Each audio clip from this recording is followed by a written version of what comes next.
Hey everybody, welcome to Pick Dr. Osborne's Brain. We've got a great show lined up for you tonight, and we're going to be talking all about how you can use diet to balance hormones. If this is a topic that you need help with, you're in the right place.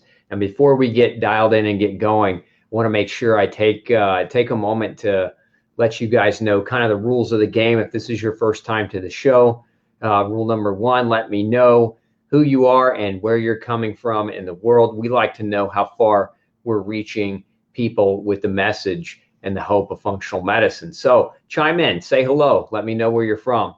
Number two, if you have questions, and we've got a special guest tonight, if you've got questions, start getting those questions pumped in early. We'll do our best to get as many answered as possible, but we're only going to get to as many as we have time to. So first come, first serve. Make sure you get those questions pumped in now. Today, I'm really excited because we have a special guest, an OB-GYN hormone doctor. Dr. Anna Cabeca is joining us, and I'm going to go ahead and bring her into the room. But she is joining us today, and I'm super excited because she's brilliant when it comes to female hormones. Thanks, Dr. Cabeca, for being with us. Thank you, Dr. Osborne, for having me. I'm excited to be here. And I like that you say pick Dr. Osborne's brain. Do I get to do that too? Well, tonight it's pick Dr. Cabeca's brain. We do our guest shows. That's what we do. We just we have a nice little Q&A. But I'd like to just take a moment really for you to just talk a little bit about who you are and how you got into functional medicine as an OB-GYN doc from a traditional realm to kind of where you're at today. Yeah, I'm happy to share. I trained, first I went to osteopathic medical school, and I really always have been fascinated with empowering the body to heal itself. And then I trained in gynecology and obstetrics at Emory University in Atlanta. And it was definitely ivory tower training, right? We had our women's urgent care emergency room. But what I learned, during that time, because I saw my mom struggling with heart disease from an early age, from when I was 16 to when she passed away when I was 30, she was struggling with heart disease, had a bypass surgery when she was only 52 and passed away at age 67. So it was watching that, that struggle that really inspired me to look to see what else can I do for this patient that addresses the root cause versus just symptom treatment. Because when my mom passed away, and my mom was someone whom I cherish, she was an immigrant to this country, hardworking, brilliant woman, but she had experienced postpartum depression. And then in her 30s, diabetes, and then quickly put on insulin, and then with heart disease in her 50s and a second heart surgery at 67 in which she didn't survive surgery. So, I've seen other women go down this path, and that really drove me into functional medicine. But even more than my mom's journey, which opened my mind to it, was when I was diagnosed with early menopause at age 38. And I was told I was irreversibly infertile and would never have another child. Yeah. And I wasn't willing to give up hope for that. And I didn't. And through that journey, through understanding functional medicine, I was able to turn that around, conceive a healthy baby at age 41. And reverse menopause. And so now I'll be 53 this year with a 10-year-old, and I have to stay on my game, right? Absolutely, have to stay on your game. So that's quite a story, and it's kind of the reiteration of what I hear with anytime we bring a guest on the show. It's like, how did you get into functional medicine? A lot of people went through either their family had struggles or they had struggles, and really just found themselves going that direction because it worked so well. Now, you've got a new book coming out, The Hormone Fix, which is one of the reasons why I'm super excited. I've got my copy right here, right? Yay. I've been thumbing through it this afternoon, just checking it out. It's a great book. Those of you who well, nobody's got a copy yet. I don't even think it's hit the bookstore shelves. So tomorrow. It's tomorrow, yeah. So we are kind of right on the eve of that. If people can go to Amazon now and buy it? Is that... Amazon, Barnes and Nobles, anywhere books are sold, local bookstores. Yep. Fantastic, fantastic. So let's talk about some of the topics that as I was going through the book, I was just pulling through, and some of the things that really piqued my interest. And one of the topics is actually in the title of the book, the keto green. Can you discuss a little bit about that? That's definitely, it's got to be part of the diet strategy for hormone regulation? Yeah, for sure. And it's I call it the keto green way because it's more than about diet, and you and I know, like, according to the research, 99% or somewhere between 93 and 99% of diets are unsuccessful, right? We fail on them for one reason or another. And the reason is, I would say, it's because it's a 4-letter word with the word die in it. I mean, it's like the word menopause. I mean, who came up with this terminology? I mean, it's just bad terminology. Diet, menopause, what's that? But beyond that, it's not just about what we eat. It's the lifestyle, the practices, the environment we live in, how we live. Are we going outside? Do we have good, healthy relationships? Are we stressed? Are we, just worn out? Are we just absorbing toxins? Do we have, toxin exposures around us? What else is there? So it's the keto green way as we start to move our body, certainly nutritionally and through lifestyle, into ketosis, but with those, those really substantive alkalinizing foods and practices that help us create a hormone balance that is essential for this perimenopause and certainly menopause. So because a lot of people are talking about the keto diet, can you talk a little bit about some of the differences between like the standard keto diet versus what you're talking about? You mentioned alkalinizing foods. Can you just dive a little bit into that? Yeah, actually. And I wish I had a picture to show you, but so when we talk about keto in my program, so when we talk about ketogenic diet, it's really the concept of staying very low carbs. So your body's using fat for fuel, either the fat you're consuming or digging into your fat stores, right? So that we're using fat for fuel. And I always say, ketone, to compare, our body's either going to use glucose for fuel or ketones, right? And so I like to make the comparison that glucose is like gasoline and ketones are like jet fuel. And as we go through this perimenopause, our brain has a preference for ketones because for a few factors. But it's certainly, if we're suffering with brain fog, memory issues, lack of focus, we want to do that. So the classic ketogenic diet is, lots of fats, lots of animal meat. So you can think bacon and an egg would be a ketogenic meal, but a keto green meal would be, an egg with a slice of bacon, but a full plate of greens, dark leafy greens, arugula, dandelion, baby kale, spinach, and then doused with some healthy fat, like a quarter of an avocado, so a sprinkle of sunflower seeds, and drizzled with oil and lemon juice, additional alkalinizers, and topped with some sprouts. That would be a keto green plate, because that plate I just described will help nourish your body, very low carbs, good fiber, important for estrogen detoxification, and, important for hormonal balance. So we're giving our body the micronutrients it needs to support good, healthy body balance, brain balance, hormone balance. Love it. So it's not just your eat all the bacon you want and slather coconut oil into every crevice. It's not. No, right? Tablespoons. It's interesting because sometimes I'll have clients like, okay, we've been doing a ketogenic diet, I've been trying to do this, but I'm not, it's not working for me. I said, well, let's do. Of the clients have been on Weight Watchers before. So I'm like, okay, fruits count, but just calculate your points. 1 tablespoon of MCT oil is 7 points. And for those who have done Weight Watchers, you'll know, okay, you need 30 points in a day. Sometimes you're slathering on too much of the fats, right? And so we got to kind of think about that balance, and what our plate actually looks like, as well as what our body needs. Now, in your book, one of the topics that I saw was you talked a little bit about chemicals in cosmetics that can disrupt hormones. Can you talk a little bit about just some tips that the audience could walk away with from tonight's show in terms of what to be on the lookout for? Yeah. The research shows that by the time a woman leaves the house in the morning, they've slathered on 150 chemicals to our body. And what the research shows is that, I mean, those are endocrine disruptors. They're competing with our own body's hormones for a response. And that creates, I mean, we're seeing an increase in thyroid nodules, thyroid disease, Hashimoto's, autoimmune thyroid issues, perimenopause, symptoms starting in our 30s, as opposed to in our mid 40s when we really should be seeing them.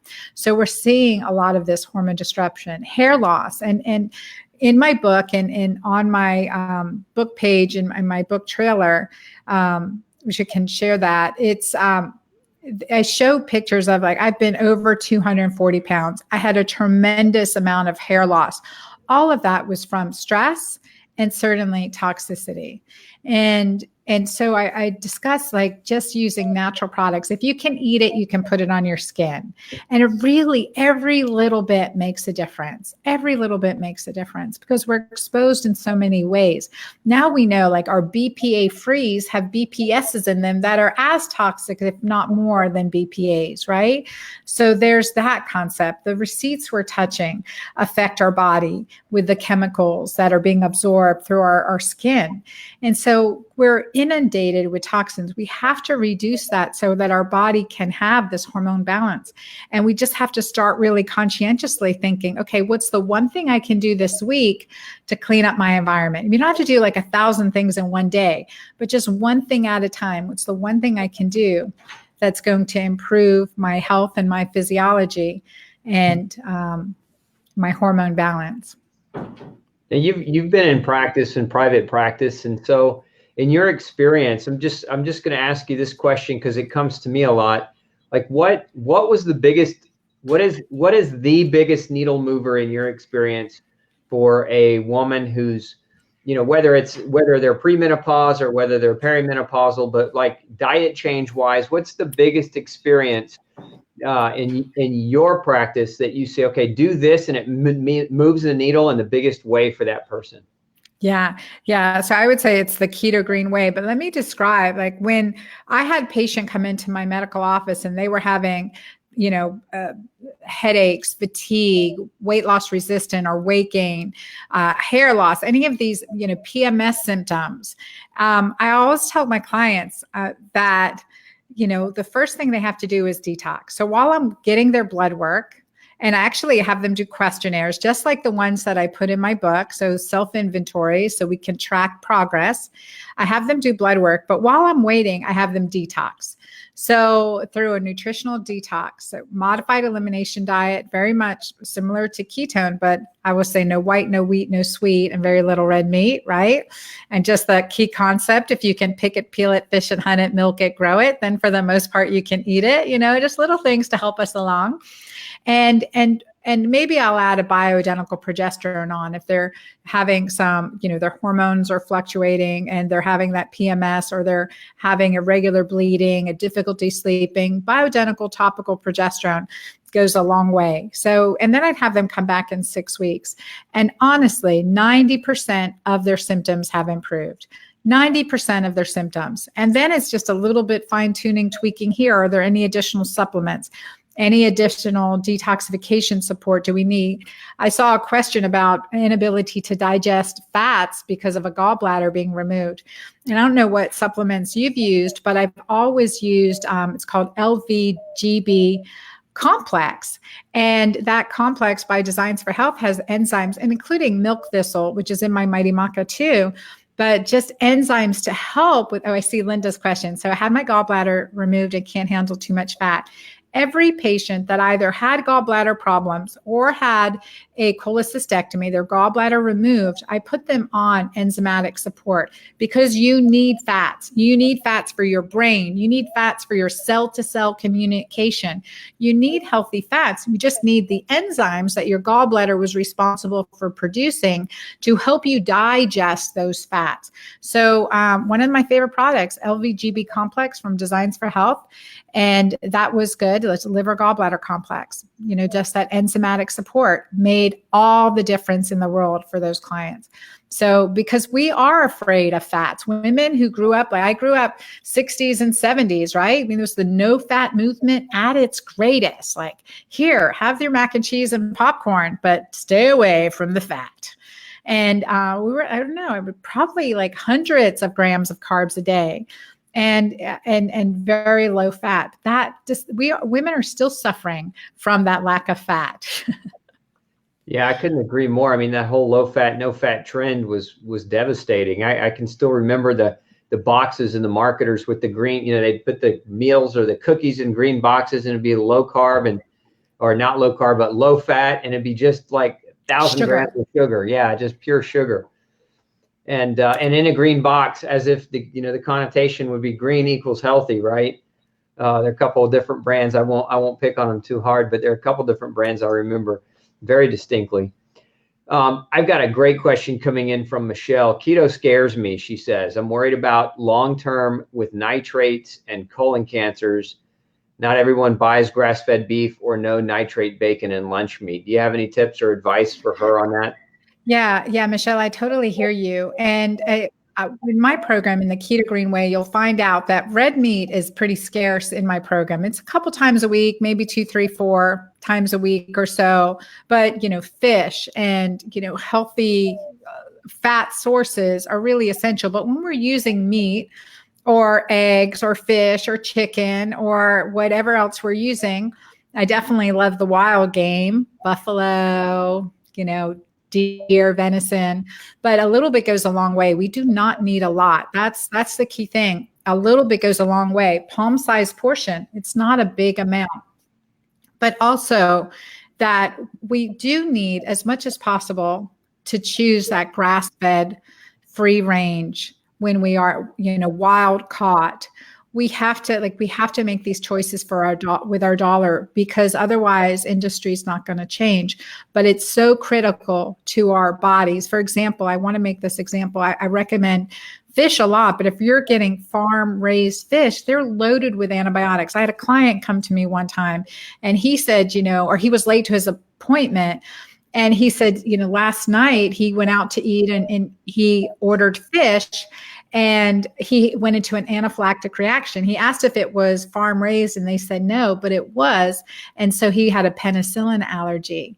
So from eating that fish prepared at a restaurant out, he had a penicillin allergy. So what's happening to the rest of us? It's killing off our gut. It's killing off the healthy bacteria that are there to defend us in the GI tract. The healthy bacteria that produce and help detoxify hormones, that produce our neurotransmitters. I can't emphasize it enough. And the addition of healthy fats like coconut oil, olive oil, nuts, seeds, avocado, we use those, olives. Oh my gosh, the list is going on as I'm getting hungry at this hour. But, we use those healthy fats to satisfy us, to decrease our cravings, to improve our willpower, to empower our brain and empower our hormones. Those are healthy fats. So it's not that concept of bacon, butter, eggs, and that's your meal, right? It's really like you're going to have some, beautiful, whatever, palm-sized portion of a healthy fat. Think smoked salmon served on a bed of arugula with capers, onions, and some olive oil and lemon juice drizzled on. That's a keto green plate. Tremendously helpful to support detoxification and, satisfy you. Very satisfying. So yeah, I totally hear your question and I appreciate that. Well, and I see you changed it to pick Dr. Cabeca's brain. Changed it for you. I'm glad you answered that. I mean, so many people that, that it's an expense. And I like what you said about, you've got to choose with the dollar. Like, you've just got to prioritize your expense. You don't necessarily have to go eat 20 ounces of steak a day, but making that decision is critical, because the hormones, the antibiotics, all the other things that you get in the farm raised versions, the commercial raised versions, just, can be just as detrimental long term. And if we're trying to eat our way out of illness, we've got to eat clean food. And beyond that, with the concept too of getting into ketosis. So in my Keto Green Way, in my book, The Hormone Fix, I talk about getting into ketosis. So getting into ketosis for women through intermittent fasting, stopping snacking, and really some key lifestyle principles as well. Women, we are different from men. Men have high levels of circulating testosterone, higher metabolism. They can eat more than we can, right? There's no surprise there. Men and women are different. It's not fair when it comes to eating because we, have a lovely appetite. I mean, I definitely am a glutton at heart. And so that's why I'm really big on looking for the research to support my vices, wine, coffee, chocolate, but, and eating, right? So there's that, concept though, how do we use our physiology to our advantage?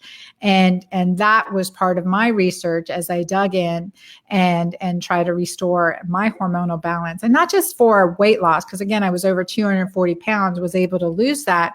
But when, at 38, 39, but when menopause hit again at 48, that scale started creeping up again, and, experiencing what patients would say to me, Dr. Anna, I'm not doing anything different and the scale's climbing. Well, I experienced that. I'm like, they weren't kidding, right? This was really happening. So we have to use our behavior and nutrition to kick us out of this metabolic stall and empower our body at this new transition stage of our lives. So that's been the fun and passion behind what I've done and written in the Hormone Fix.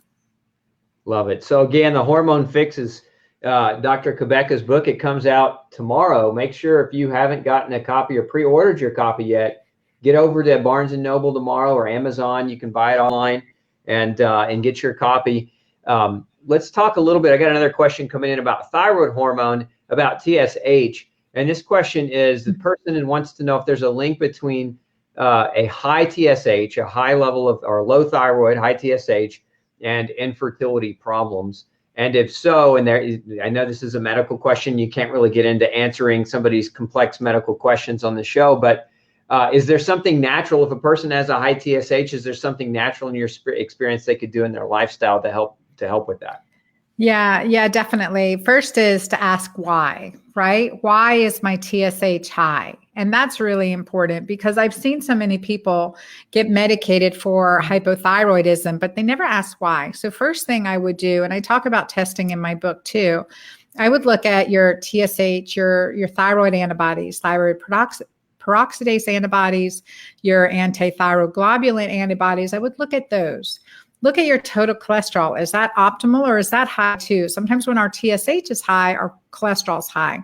Then again, asking why. Is there an underlying heavy metal toxicity? We need to clear from metals when that thyroid's high. There's often a disruptive, some type of disruptor to our hormones. Is there an iodine insufficiency? Do we need more iodine? So if we don't have thyroid antibodies, using natural sources of iodine, seaweed, sushi, great to incorporate that into our diet. Are we maybe selenium or zinc deficient? So adding Brazil nuts, for selenium, 2 Brazil nuts, approximately 200 micrograms of selenium. Take 2 in the evening with your evening meal. And that can help also with a good night's sleep. 200 micrograms of selenium, 2 Brazil nuts. I will say better to eat it than to swallow a pill. And then zinc-rich foods, oysters. That's also rich in DHA, important for our body and cell health. So look at that too, but always detoxify. And I've had clients go through my program with my Keto Green Way and improve their TSH. So again, because we're detoxifying, we're hormone balancing, we're empowering our body. So we want to ask those questions, and always also get a thyroid ultrasound to look and rule out nodules. And again, thinking, why is that? What could be affecting my thyroid? There's energetic components to this too. The thyroid, the throat areas, sometimes the inability to express yourself is to speak your mind or to have a voice. And so there's an energetic component to that. So I encourage investigating that aspect as well as also then think about toxins we're putting on our skin. Is our makeup clean? Maybe take a, complete holiday from skin cream, from makeup, from make sure our shampoo is really clean because it enters our lymphatics, affects our thyroid. So those are where I'd start in like my 10 next right steps. Should have only given you one, but that's 10. That'll keep you busy. That's a bonus. That'll keep you busy. Make sure you go pick up a copy of the Hormone Fix as well. We got a question coming in about DHEA. If Pace wants to know if there are side effects of using supplemental DHEA and what to look for. Yeah, great question.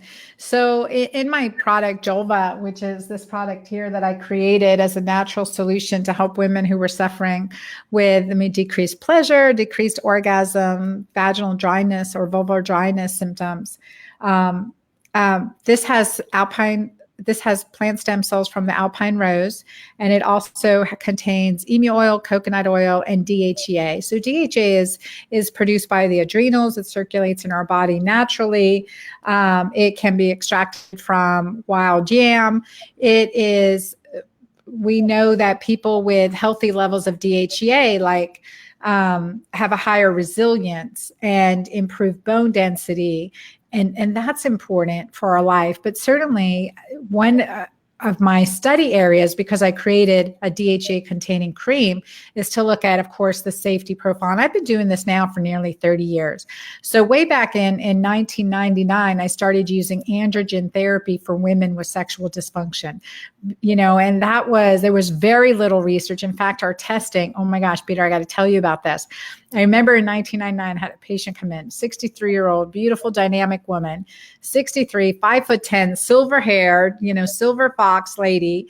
And she was the CEO of a biotech firm. And she came in to me, she goes, Dr. Anna, I'm 63. I'm a woman of the 60s. I have vaginal dryness, no desire for sex, and I'd rather die than live this way. Sex is important to me and my husband.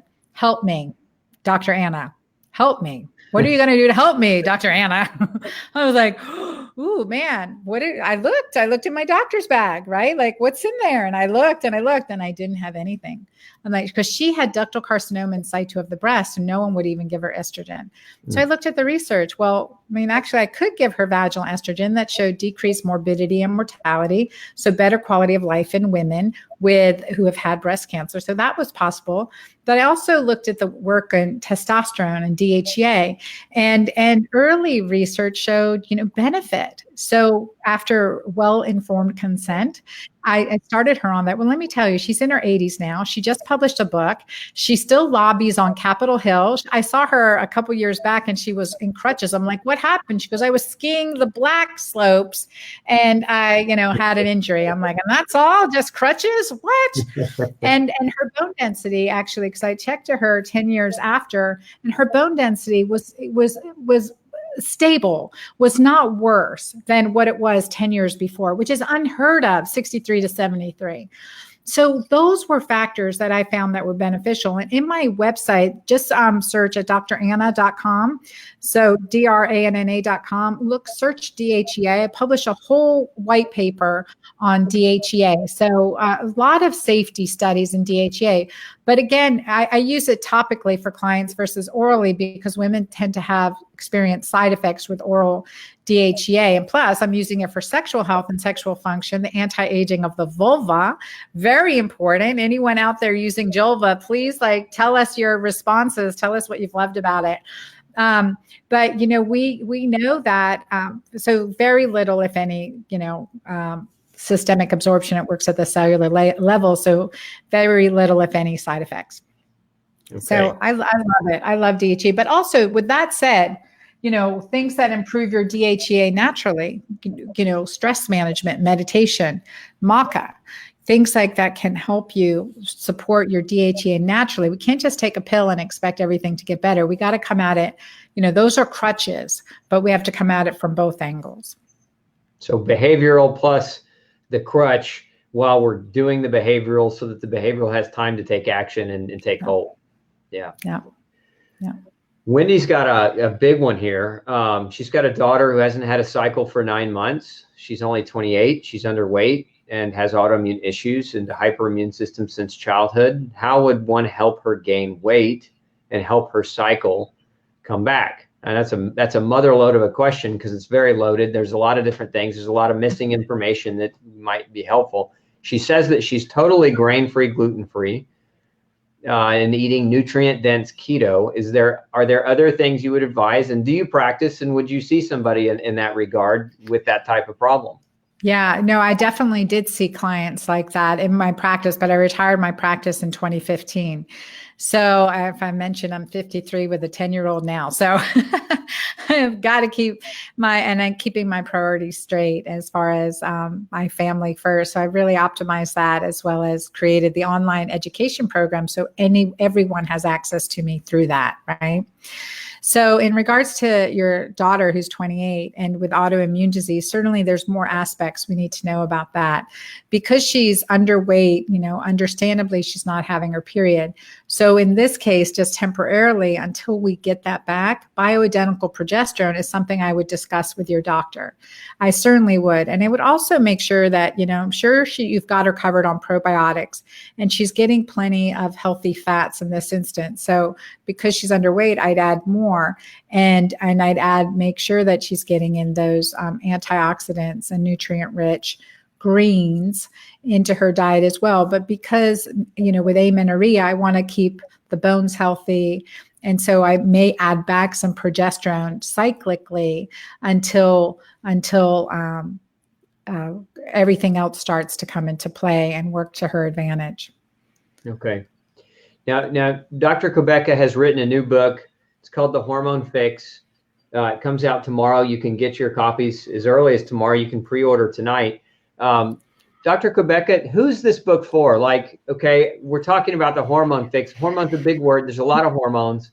If you could say this book is for, how would you fill in that blank?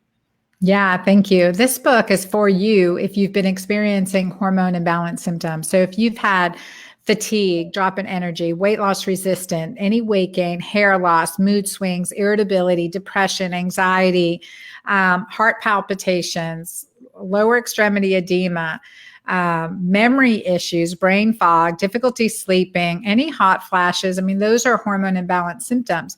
And you could be in your 30s with those symptoms. I've had clients in their late 20s with those symptoms who've been on birth control pills, and this book, these practices has helped them, as well as women in their 70s. So if you care about someone who is struggling with these issues, read this book, because it's more than a diet book. Certainly there's the 10-day Keto Green Quick Start, but there's all my research and practical step-by-step solutions if you've been dealing with stress, if you've had relationship issues, if you've had trauma in your life, if you've experienced any, of course I'm a gynecologist, there's a whole vaginal health chapter, sexual health chapter in there. If you want loving, lasting relationships in your life, and this book is for you. Thank you. Yeah. Pace is asking, what can they do? What can he do to prevent muscle and bone loss? I don't know if Pace is a guy or a girl, because there's no picture here, but I would imagine Pace is a girl, and muscle and bone loss may be around osteoporosis as the hormone changes start to happen, and we have that increased risk for bone loss.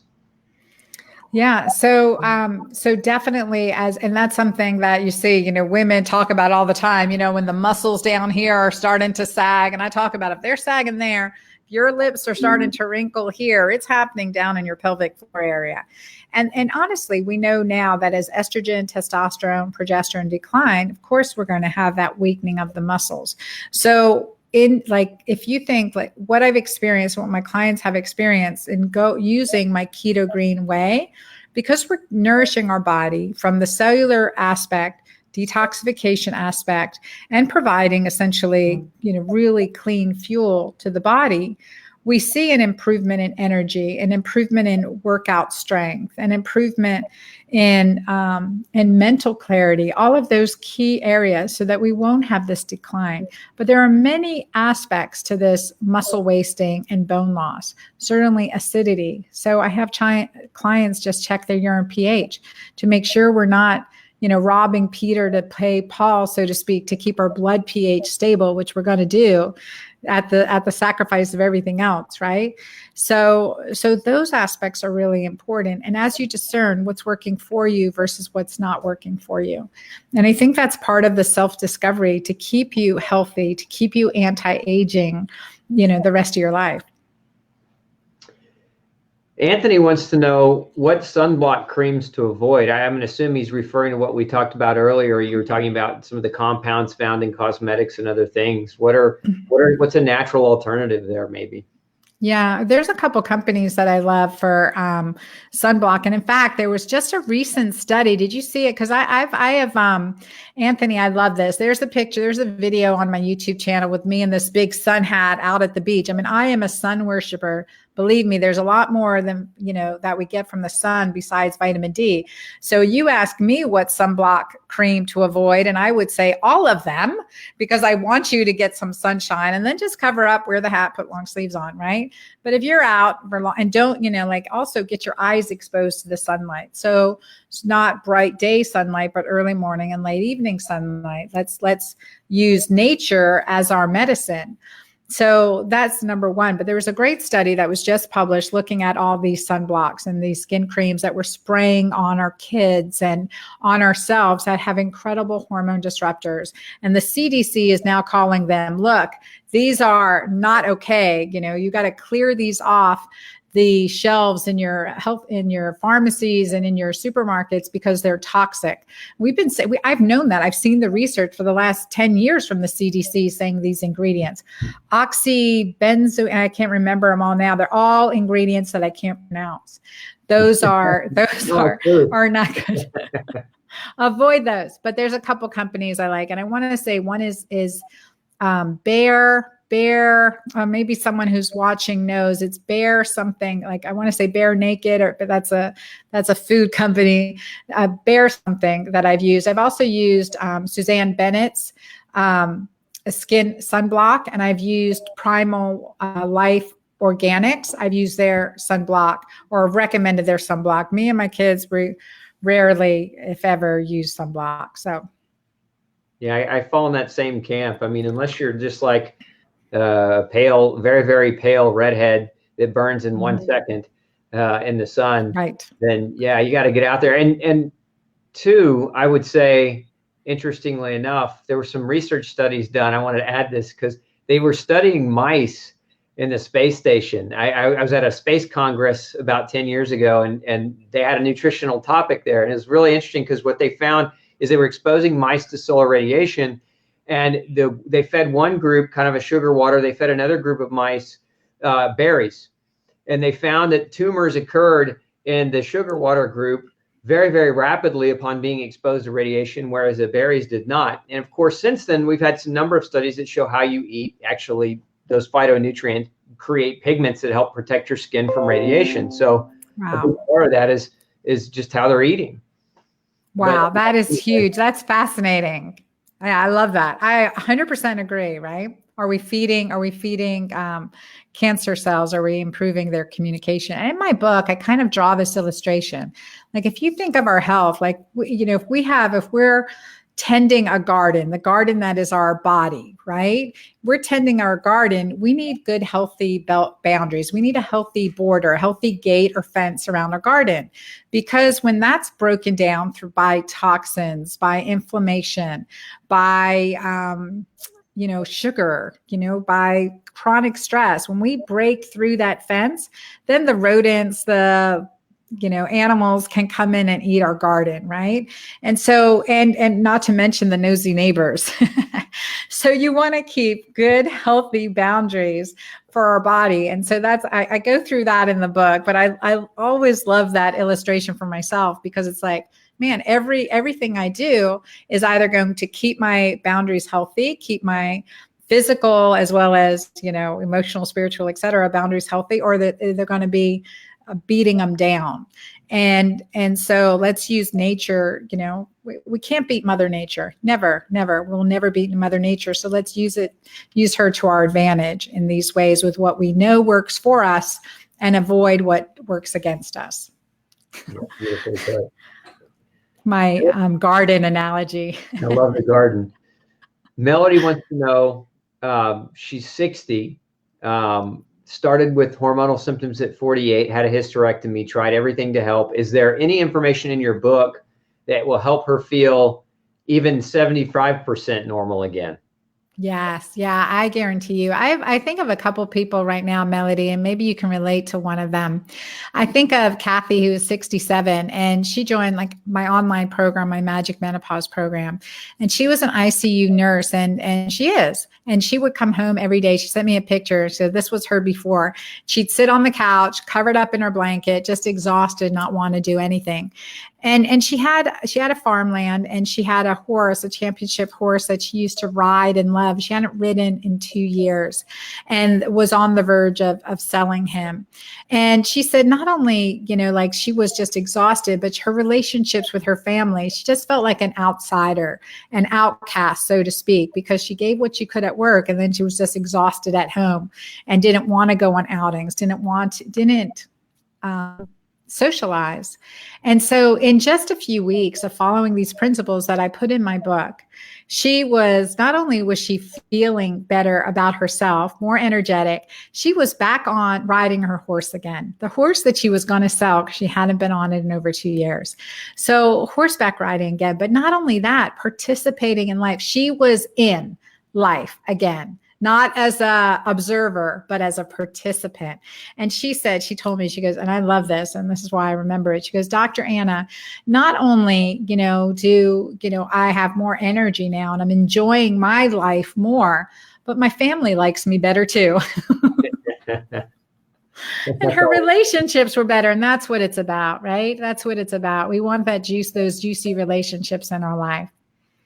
Well, I know so many women that come to me are, they're really, like you just said, they're struggling in their relationships because of imbalances or problems that they're having that may be hormonal or maybe diet or lifestyle related.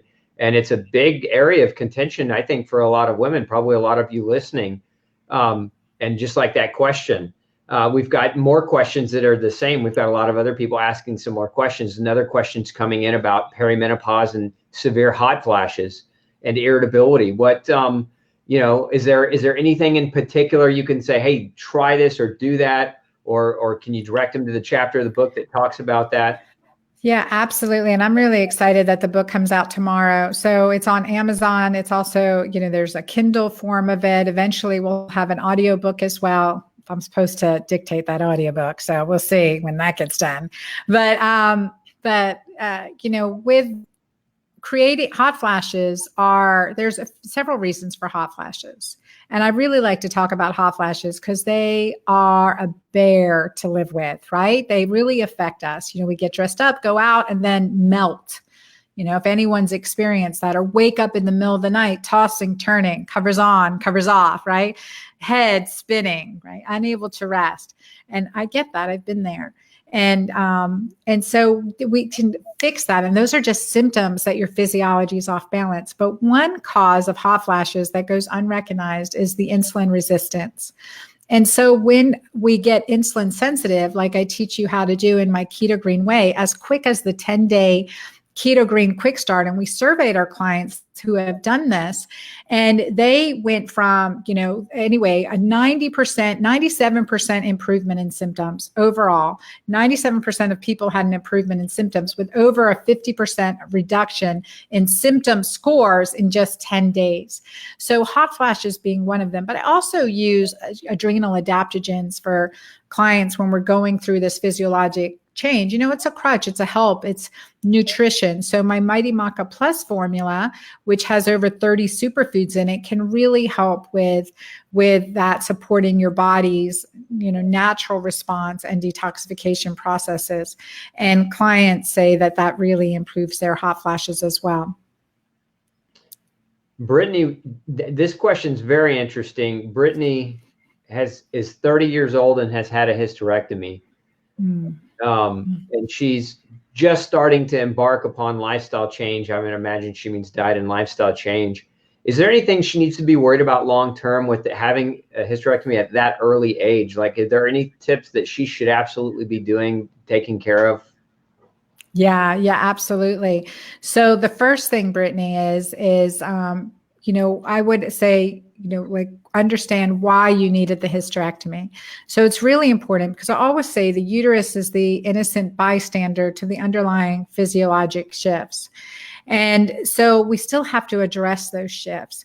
So if whether you have your ovaries or not, there's just by having a hysterectomy, there's often a decrease in blood flow to the ovaries, and that can affect your natural hormones. So first, why did you need the hysterectomy? Is it estrogen dominance? One thing that I gave my clients after they've had a hysterectomy was bioidentical progesterone. Like I created a natural moisturizing balancing cream called Pure Balance PPR. So that can help, or your doctor can prescribe progesterone. But many times you'll hear, well, I don't have a uterus, so I don't need progesterone. But truthfully, your uterus isn't the only place with progesterone receptors, right? Our brain, our breast, our bones, our fascia all have progesterone receptors. So what I experienced in my practice as I started helping clients who've had a hysterectomy with bioidentical progesterone, not only did they sleep better, but they would come back for their follow-up, I mean, within weeks and say, Dr. Anna, I feel like a cloud has lifted. I feel like a cloud has lifted. And so that was the aha moment for me that, we need that. So I would really look and see if you were estrogen dominant before, creating, blood flow problems, fibroids, bleeding problems, then we still need to correct that hormonal balance. We still need to correct that. So I talk about that in my book, and you'll read more on rebalancing your hormones in the book, as well as be able to do the inventories that will help. But something to discuss with your doctor is some bioidentical progesterone an option for you. And I would say that would be something I would consider. Also the adrenal support too, detoxification. And check, don't just simply guess that your body's in a healthy state. So something as easy as checking urinary pH, it's just like weighing yourself. Just know how your body's responding to the environment. Check your urinary pH, get your urine pH greater than 7. And that can make a big difference too, in just helping you balance and support your hormones that you have now. Yeah. Wow. Wonderful answer. Thank you. Thank you for being so thorough with that. We got time maybe for one more question here, and I think this is probably going to be one of the most controversial, or maybe not. I say that, but you probably will be like, no, it's not controversial. But Maria wants to know, traditional medical doctors suggest to get annual vaginal breast ultrasounds and annual pap smears as preventative caution, but I've heard it can be harmful to them getting them that often. What is your opinion on that? So hey, Maria, it's nice. Thank you so much for asking this question. So as far as if your doctor's offering you vaginal ultrasounds on a regular basis, I am thrilled.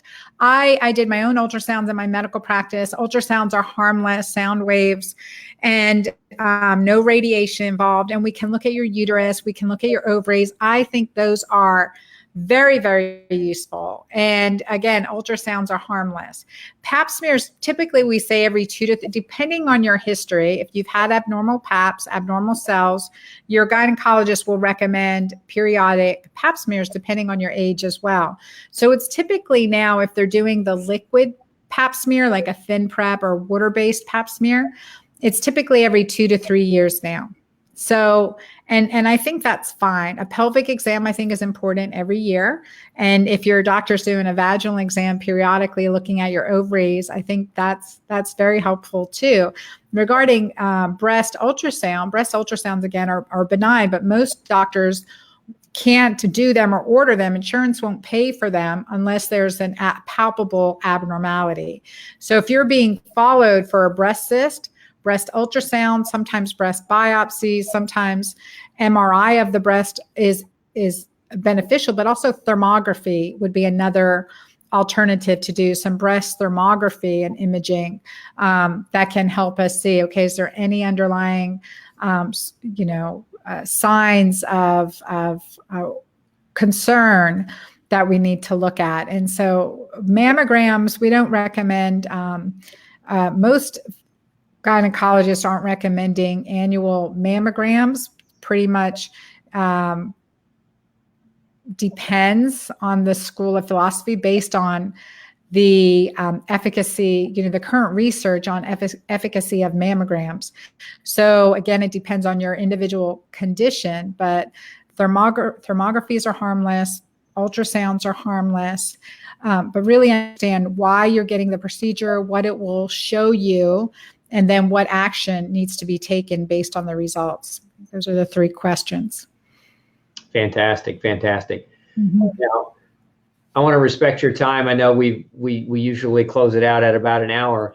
Where can we send people? I know you've got your book, The Hormone Fix, and definitely I want to encourage our audience to go get their copies, especially if they're struggling in that regard. But where can we send them to learn more about what you do and some of your other programs and things that you're involved with?